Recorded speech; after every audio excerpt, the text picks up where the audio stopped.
I'm Bernadette Wagner, host of Healing, Hope, and Health, proudly brought to you by Hospice of Washington County. I'm so glad you could join us for today's program. Like most successful organizations, Hospice of Washington County is always looking for new ways to improve. Despite receiving the highest rating in the state of Maryland this year, Hospice of Washington County recently decided to launch a newsletter to more effectively communicate with its varied stakeholders. It's my pleasure to introduce Lindsay Anderson, who's here to tell us all about this exciting new initiative. Lindsay, thanks for being here. Thanks for having me. Sure. So first, let me say congratulations on this endeavor. I know it's a big undertaking. Can you tell us the name of the newsletter and when the inaugural edition will be published? Well, it took us a little while to determine what the name was going to be, but we actually had a little contest within our Hospice of Washington County employees, and the name that everyone decided on is Moments Matter. Mm-hmm.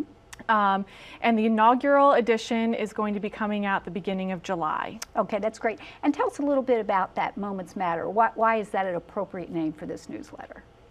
Well, in Hospice of Washington County, we're taking care of individuals who are in their last moments, mm-hmm. And every moment matters for them because they know their time is limited. And we also support family members to to take care of their loved ones and spend that time. I think that's a beautiful name, and I love that name. I'm sure that this is a big undertaking. How many editions will you do each year? Is it? Yep, we're planning on sending out a newsletter every quarter. So the one that's coming out in July is going to be for our third quarter, and then we'll have one the fourth quarter as well, and then begin again in next year. Okay, and what's the purpose of the newsletter? What sort of articles will it be containing? The purpose of the article is several different things. One is for informative purposes, to communicate the happenings that are going on within Hospice of Washington County. The other purpose is educational. Mm-hmm. We also are hoping to use it for employee morale and to provide unity between our employees and our volunteers. As far as the types of articles that we'll have, it'll be different every edition, but we will have a feature story every edition. Our CEO, Eric Clemis, will have a letter from the CEO in every edition. We are hoping to have news and updates about the organization. If we have any events that are coming up or announcements, we hope to put that in there. We will have a calendar of events that will have all of the upcoming events, whether it be a bereavement event or group, whether it be a fundraising event, something at the Community Life Center. Mm-hmm. So this is really going to be something that touches all the hospice stakeholders. Absolutely. And in the past you had a couple little e-newsletters, right? Yeah, this is the first time that we're doing this. So in the past, each department within Hospice of Washington County kind of had their own newsletter that they would send out. So for example, I'm the volunteer director at Hospice of Washington County, so I sent out a newsletter to all of our volunteers.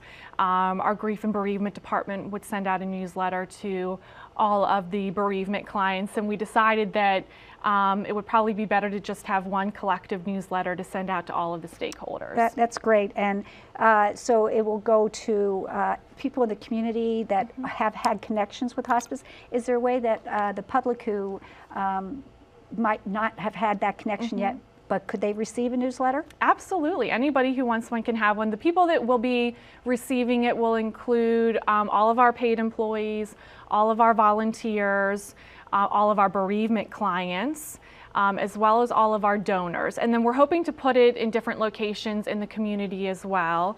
I'm hoping to also be able to put it up onto our website so that there will be a link that you can access it on our website.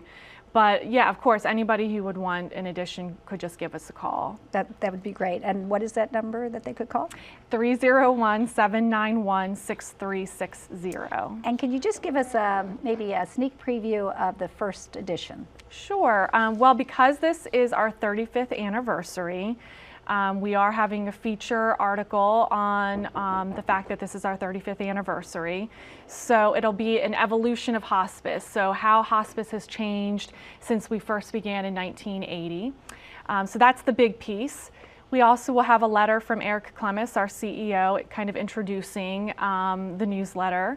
We will have an update on Dewey's House. I know that everybody is always kind of interested as to where we are with that.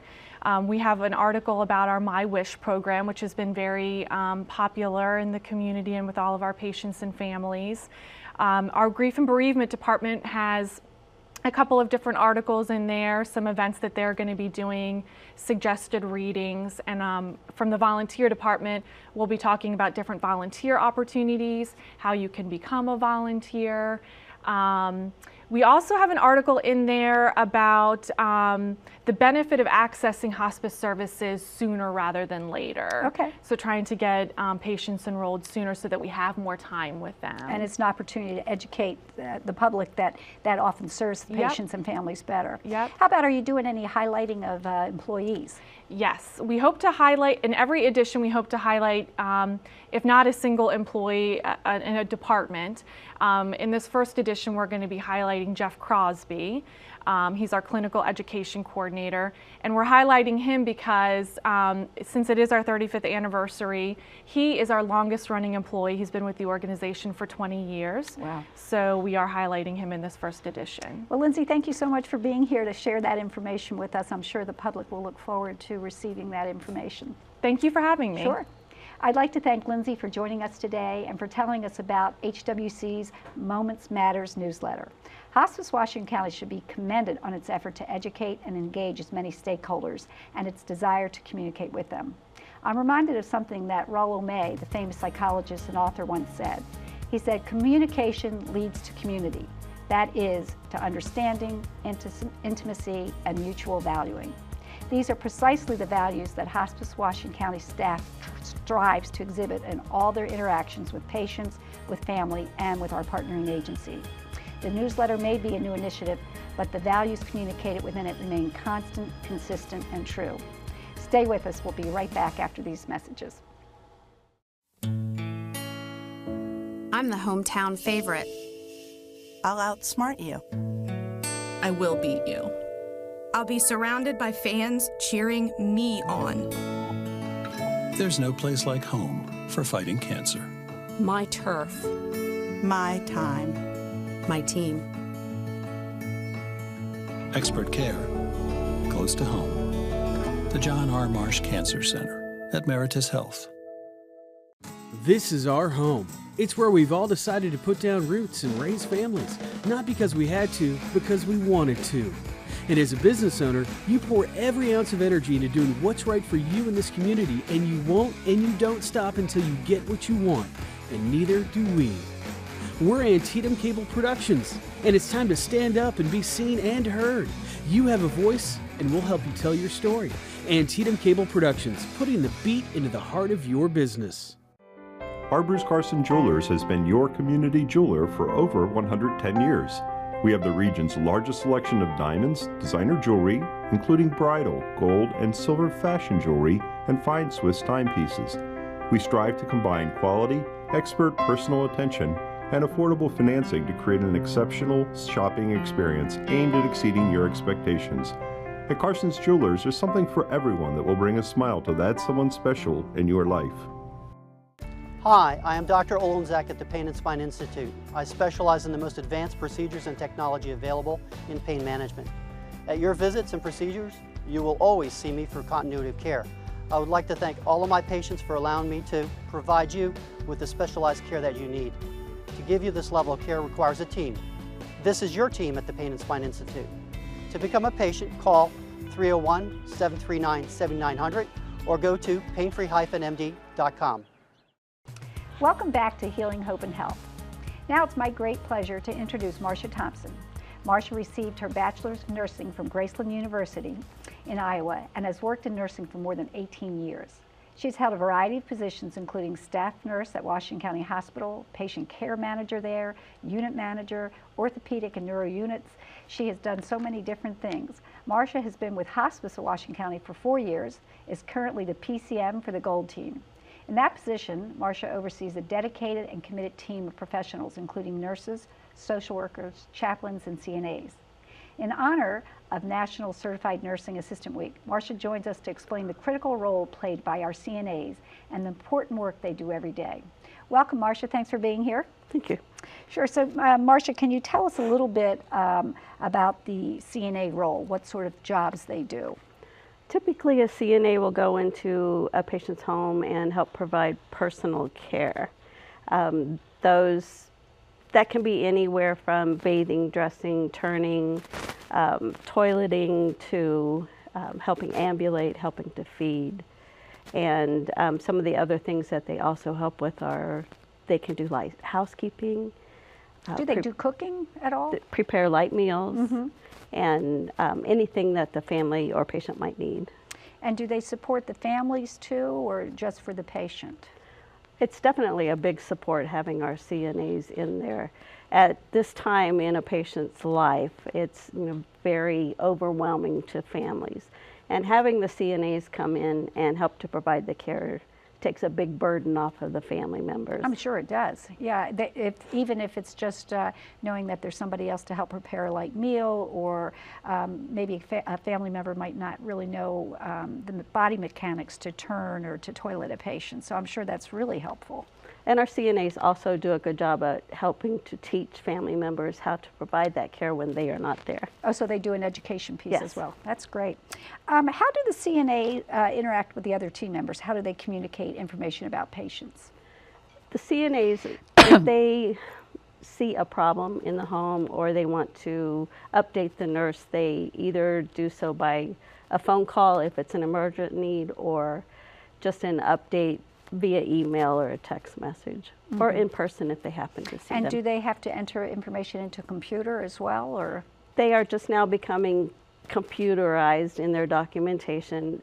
They do document their visit and the tasks that they have completed while they're there. And how many visits each week would a CNA make to a patient?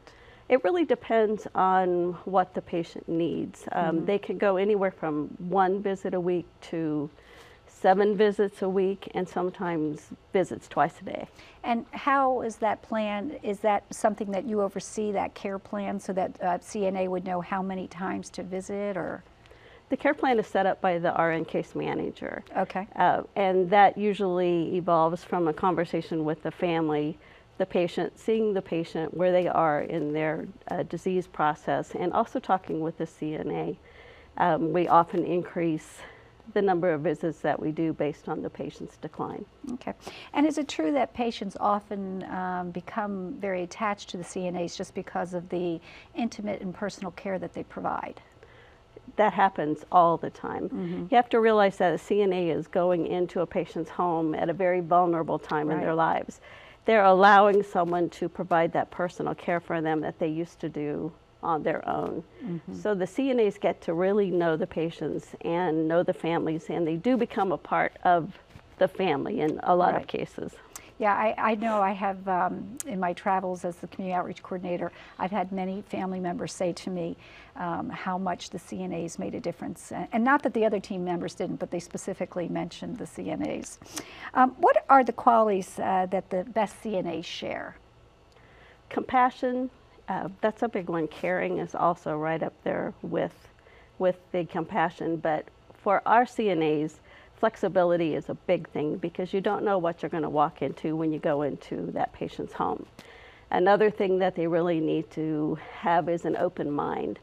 We're seeing patients in their homes, in their environment. It may not be what we think is ideal, but they have to go in and provide that care in the environment that the patient lives in. So they're going in there providing this care, this personal, intimate care, and they try to do it in a really non-judgmental, open-hearted, open-minded way. Exactly. Yeah, I have tremendous respect for the work that they do.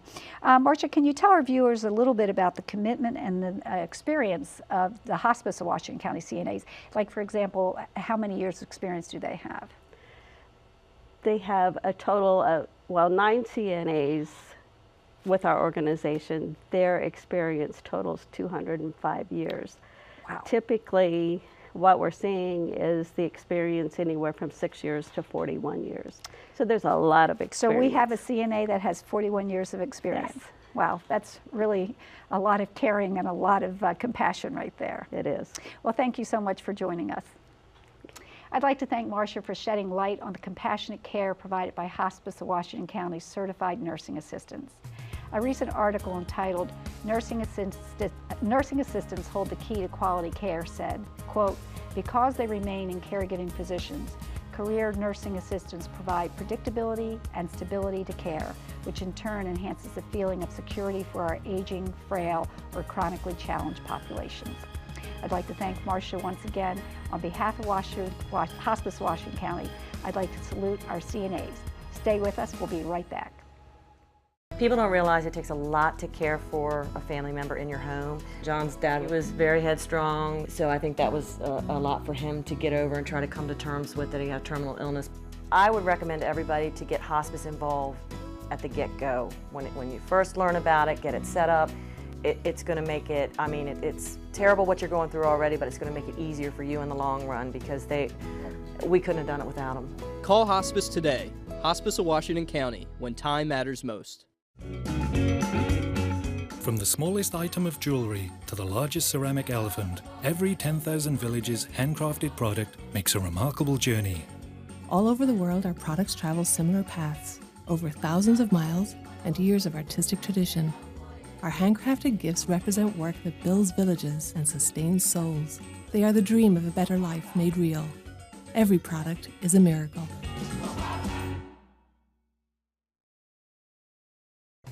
Welcome back. It's my pleasure to welcome Diane Rudisill, Director of Resident Services for the Hagerstown Housing Authority. Diane, who has a degree in Human Services, has been with Hagerstown Housing Authority for 21 years. The Hagerstown Housing Authority seeks to empower the residents living in public housing to move towards self-sufficiency. Diane plays an important role in accomplishing this goal. She strives to connect residents with available resources and works closely with local agencies and community partners to provide meaningful programs that benefit the tenants. Diane joins us today to talk about a new partnership between the Hagerstown Housing Authority and Hospice of Washington County's Hagerstown Community Life Center. Welcome, Diane. Thanks for being here. Thank you. So before we get started with our partnership, can you explain to our viewers the difference between the Hagerstown Housing Authority and the Housing Authority of Washington County? I know there's a lot of confusion. A confusion by many. Okay. The Hagerstown Housing Authority actually served the city, the residents within the city of Hagerstown. Okay. And Washington County Housing Authority, they serve the residents of Washington County area. Outside of the city limits. Outside of the city limits, And yes. how many units does the Hagerstown Housing Authority manage? In our public housing side of the house, we have 1,180 units. Over how many different sites? We have 8 different sites that we serve. Okay, and over 1,000 units. And now you also do Section 8 housing as well, right? Right. We provide the subsidy for residents to have their Section 8 vouchers, and that's where they can go to a private landlord and get their rent decreased. Okay. And so now let's talk a little bit about our recent partnership. So you visited the Hagerstown Community Life Center, and we were looking for ways to bring programs in that would be meaningful to support the residents living at the different locations, especially those close to the Hagerstown Community Life Center. Can you tell us a little bit, first of all, where those housing locations are and how far they are from the Life Center? Sure. Very nice center, by the way. The Walnut Towers is located, both of our towers are actually located within, I would say, about a half a mile from your site there downtown.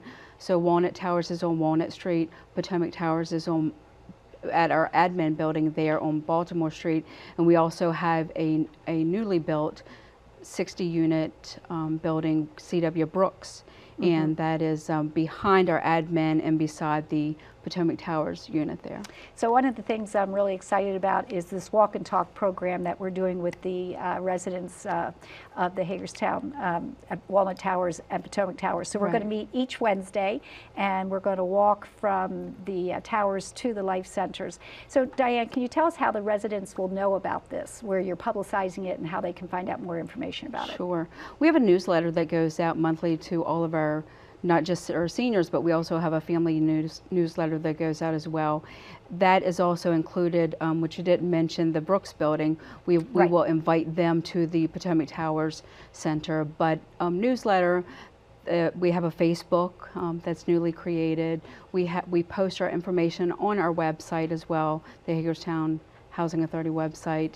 And within the high rises, the senior centers, we have a TV that they could, it's actually their TV, but if they have Antietam cable, they can give up the city channel for what we call our Channel 6, and we post information to the residents regarding programs that's offered. So we're hoping all the residents find out about this and join us for the walk and talks. So you also suggested some other programs that you thought might be meaningful to the residents. Can you tell us a little bit about some of the other things that we're going to tackle? Right, some of the things we're going to tackle. We one time had a Red Hats committee that was really big in the towers, and we'd really like to see that come back, and we're hoping through this group that meets that they will orchestrate that once again. We do have it on our calendar for one Wednesday each month. Oh, good. So we're looking forward to that. And the other thing we were going to do is an afternoon movie once a month. So we hope that people turn out for that. Diane, can you tell us a little bit about, I know your reputation has your organization has a very strong reputation for partnering with different agencies, and you have a community fair coming up. Can you tell us a little about that and when it is and where? Sure. At Elgin Station, once a year, we invite all of our community partners.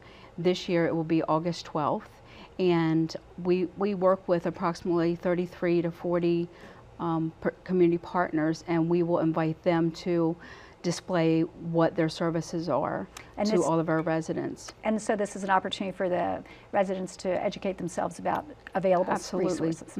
Well, thank you so much for being here. I really appreciate you taking the time. I'm grateful to Diane for being a guest today on Healing, Hope, and Health, but I'm also grateful for the important work she does every day at the Hagerstown Housing Authority. I hope if you're watching this that you'll want to join us in the Hagerstown Walk and Talk Club each Wednesday at noon. You can chat with old friends and meet new people, or you can do that and just get exercise at the same time. I hope you also think about attending some of the other programs that we're offering at the Hagerstown Community Life Center. Stay tuned, we'll be right back after these messages. Barbers Carson Jewelers has been your community jeweler for over 110 years. We have the region's largest selection of diamonds, designer jewelry, including bridal, gold, and silver fashion jewelry, and fine Swiss timepieces. We strive to combine quality, expert personal attention, and affordable financing to create an exceptional shopping experience aimed at exceeding your expectations. At Carson's Jewelers, there's something for everyone that will bring a smile to that someone special in your life. I'm the hometown favorite. I'll outsmart you. I will beat you. I'll be surrounded by fans cheering me on. There's no place like home for fighting cancer. My turf. My time. My team. Expert care, close to home. The John R. Marsh Cancer Center at Meritus Health. People don't realize it takes a lot to care for a family member in your home. John's dad was very headstrong, so I think that was a lot for him to get over and try to come to terms with that he had terminal illness. I would recommend everybody to get hospice involved at the get-go. When you first learn about it, get it set up. It's going to make it, I mean, it's terrible what you're going through already, but it's going to make it easier for you in the long run because we couldn't have done it without them. Call hospice today. Hospice of Washington County, when time matters most. Welcome back to Healing, Hope, and Health. Hospice of Washington County is celebrating its 35th anniversary, and we wanted to engage local artists in this milestone celebration. When we decided to do this, we knew that we would need expert advice, and today I'm joined by Mary Ann Burke, Executive Director of the Washington County Arts Council, one of two individuals who agreed to guide Hospice of Washington County through the process of selecting an art piece to commemorate our 35th anniversary.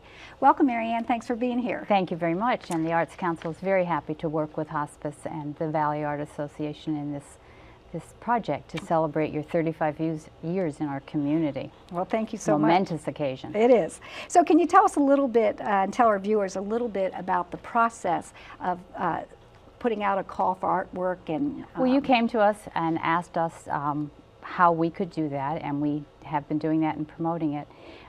We, with the three of us, wrote the call, three organizations, and you had a specific theme in mind.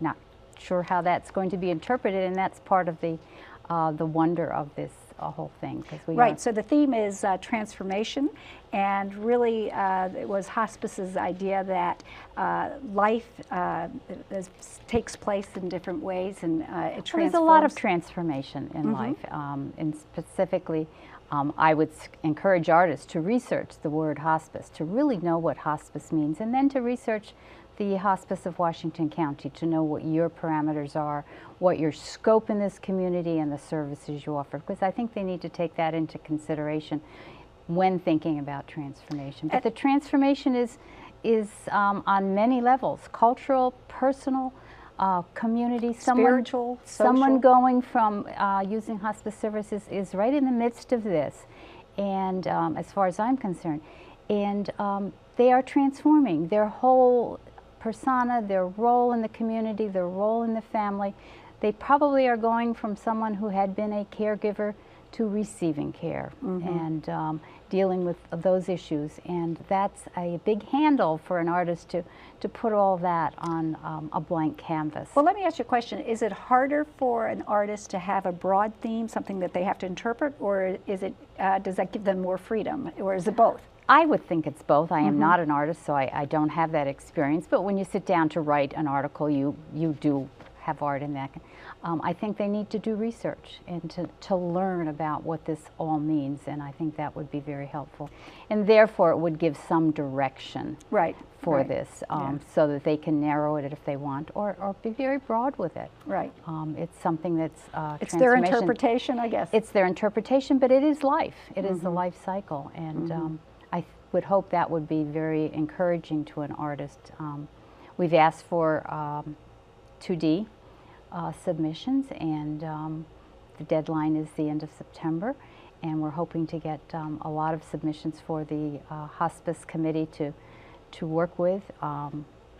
The process is on our website at the Washington County Arts Council, and I am happy to email the process and the applications to any artist, and what they need to do is submit digital renderings of their work, and you have a committee at hospice who will make the determination of which ones you want to use. You're going to use more than one.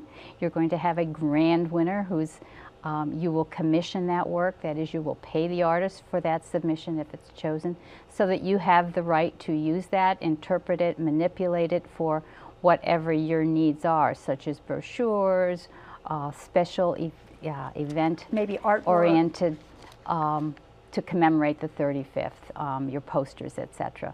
And you will display that, and I understand you're going to also display, you're hoping to get upwards of 30 submissions. We would hope so. We really so. Want to engage the artists in the community. That's and I sure. hope that happens. And we have been promoting this. It's been in our newsletter. It's I've sent it into the newspaper, and and this opportunity on television this morning should encourage that, and we will keep promoting it. But it's a very ambitious project, and I hope it will work for hospice. And we certainly know we couldn't have done it without the support of the Washington County Arts Council. Thank you. We were happy to put this together. I do have the guidelines. If anybody interested, they can call me at 301-791-3132 or email me at MARYANNEB, as in boy, at WashingtonCountyArts.com, or go to our website. And it is right on there, all under information for artists. Thank you so much for being here. I'm so grateful to Mary Ann for being here today and for her incredible support of Hospice Washington County's 35th anniversary.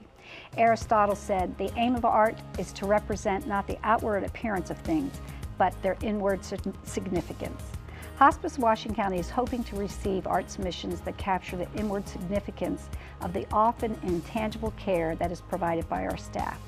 Often our patients say that it is the supportive care, the quiet presence, and the gentle humor provided by hospice that is most appreciated. We're so glad that you could be with us today for this show. We'll see you next time.